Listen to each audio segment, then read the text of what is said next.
Voyager, c'est bien utile, ça fait travailler l'imagination. Tout le reste n'est que déception et fatigue. Notre voyage à nous est entièrement imaginaire, voilà sa force. Il va de la vie à la mort. Hommes, bêtes, villes et choses, tout est imaginé. C'est un roman, rien qu'une histoire active. Littré le dit qui ne se trompe jamais. Et puis tout d'abord, tout le monde peut en faire autant. Il suffit de fermer les yeux. C'est de l'autre côté de la vie. Ça a débuté comme ça. Moi, j'avais jamais rien dit, rien. C'est Arthur Ganat qui m'a fait parler. Arthur, un étudiant, un carabin lui aussi, un camarade. On se rencontre donc, place Clichy. C'était après le déjeuner. Il veut me parler, je l'écoute.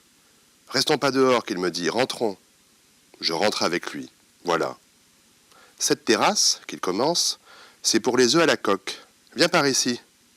Alors, on remarque encore qu'il n'y avait personne dans les rues, à cause de la chaleur, pas de voiture, rien. Quand il fait très froid, non plus, il n'y a personne dans les rues. C'est lui, même que je m'en souviens, qui m'avait dit à ce propos « Les gens de Paris ont l'air toujours d'être occupés, mais en fait, ils se promènent du matin au soir. La preuve, c'est que lorsqu'il ne fait pas bon à se promener, trop froid ou trop chaud, on ne les voit plus. Ils sont tous dedans à prendre des cafés crèmes et des bocs. C'est ainsi. Siècle de vitesse, qu'ils disent. Où ça? Grand changement qu'ils racontent, mais comment ça? Rien n'est changé en vérité. Ils continuent à s'admirer, et c'est tout. Et ça n'est pas nouveau non plus. Des mots, et encore pas beaucoup, même parmi les mots qui sont changés. 2 ou 3 par-ci, par-là, des petits. Bien fier alors d'avoir fait sonner ces vérités utiles, on est demeuré là, assis, ravis, à regarder les dames du café. Après, la conversation est revenue sur le président Poincaré, qui s'en allait inaugurer justement ce matin-là une exposition de petits chiens. Et puis, de fil en aiguille, sur le Temps, où c'était écrit « Tiens, voilà un maître journal, le Temps », qu'il me taquine Arthur Ganat à ce propos. Il n'y en a pas deux comme lui pour défendre la race française. Elle en a bien besoin, la race française, vu qu'elle n'existe pas, que j'ai répondu, moi, pour montrer que j'étais documenté, et du tac au tac. Si, donc, qu'il y en a une, et une belle de race, qu'il insistait, lui, et même que c'est la plus belle race du monde, et bien cocu qui s'en dédie. Et puis, le voilà parti à m'engueuler. J'ai tenu ferme, bien entendu. C'est pas vrai. La race, ce que t'appelles comme ça, c'est seulement ce grand ramassis de miteux dans mon genre, chassieux, puceux, transis, qui ont échoué ici poursuivis par la faim, la peste, les tumeurs et le froid, venus vaincus des 4 coins du monde. Ils ne pouvaient pas aller plus loin à cause de la mer. C'est ça, la France. Et puis c'est ça, les Français. Bardamu, qu'il me fait alors gravement et un peu triste. Nos pères nous valaient bien, n'en dis pas de mal. T'as raison, Arthur, pour ça t'as raison. Haineux et docile, violés, volés, étripés, couillons toujours. Ils nous valaient bien, tu peux le dire. Nous ne changeons pas, ni de chaussettes, ni de maîtres, ni d'opinion, ou bien si tard que ça n'en vaut plus la peine.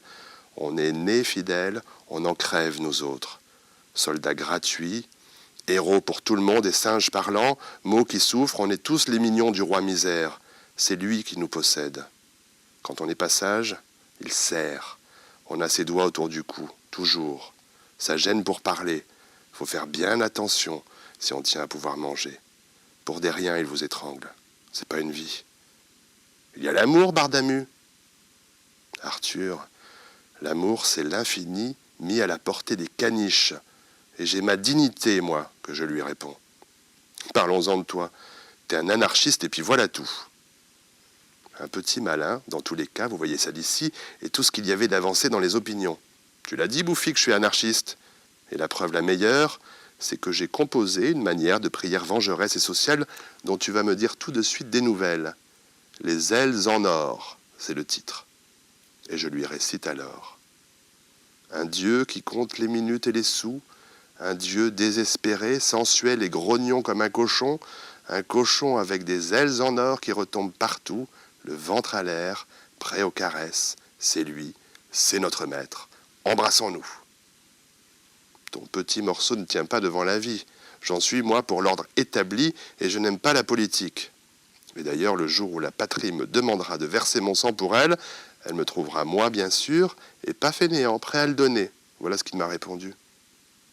Justement, la guerre approchait de nous deux sans qu'on s'en soit rendu compte et je n'avais plus la tête très solide. Cette brève, mais vivace discussion m'avait fatigué. Et puis j'étais ému aussi parce que le garçon m'avait un peu traité de sordide à cause du pourboire. Enfin, nous nous réconciliâmes avec Arthur pour finir, tout à fait. On était du même avis sur presque tout. C'est vrai, t'as raison en somme que j'ai convenu conciliant. Mais enfin, on est tous assis sur une grande galère, on rame tous à tour de bras. Tu peux pas venir me dire le contraire. Assis sur des clous, même à tirer tous nous autres. Et qu'est-ce qu'on en a? Rien. Des coups de trique seulement, des misères, des bobards, et puis des vacheries encore. On travaille, qu'ils disent. C'est ça encore qui est plus infect que tout le reste, leur travail. On est en bas dans les cales à souffler de la gueule, puant, suintant des rouspignoles, et puis voilà. En haut sur le pont, au frais, il y a les maîtres qui s'en font pas avec des belles femmes roses et gonflées de parfums sur les genoux. On nous fait monter sur le pont. Alors, ils mettent leur chapeau de forme, et puis ils nous en mettent un bon coup de la gueule comme ça. Bande de charognes, c'est la guerre qu'ils font. On va les aborder, les saligots, qui sont sur la patrie numéro 2, et on va leur faire sauter la caisse. Allez, allez! Il y a de tout ce qu'il faut à bord, tous en cœur. Gueulez voir d'abord un bon coup et que ça tremble. Vive la patrie numéro 1, qu'on vous entende de loin. Celui qui gueulera le plus fort, il aura la médaille et la dragée du bon Jésus, nom de Dieu. Et puis ceux qui ne voudront pas crever sur mer, ils pourront toujours aller crever sur terre, où c'est fait bien plus vite encore qu'ici.